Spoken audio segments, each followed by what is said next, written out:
is this, do you really see any sort of meaningful push higher or lower for the dollar, or are we just going to kind of meander around in the range that we've been in now for the last few months?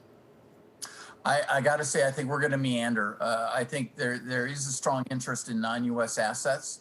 As Caroline pointed out, Europe has been struggling, but it's also the non-U.S. equity markets have been pretty strong, especially on the developed markets. Emerging markets look really cheap. So I think you'll see capital flow out into different parts of the world away from the U.S., but it's not going to put a ton of pressure on the dollar.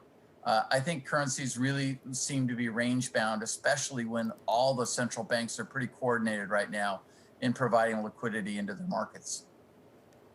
Chris, I just want to end where we started. And you're a man whose entire focus is on ensuring that people are able to maintain their well-being, their financial well-being into their later years, that they're able to stay invested in the markets in some way, but through, of course, pensions. Your perspective on the fact that one good thing, perhaps, is the fact that everyone's becoming aware of the ability to put money into markets themselves. There is the so-called democratization. Do you see it as that? And how do you think the market might fundamentally change on the back of what's happened in the last couple of weeks?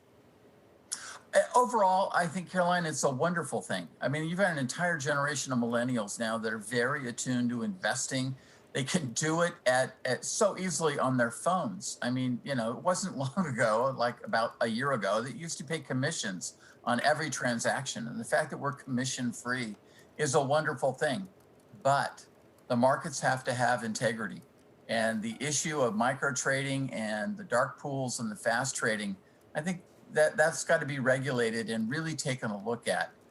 Now, the markets are incredibly efficient, and we're seeing such unusual volatility.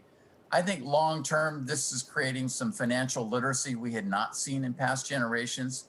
So again, taking that multi-generational view, I think this is actually long term good, short term uncomfortable and a bit negative.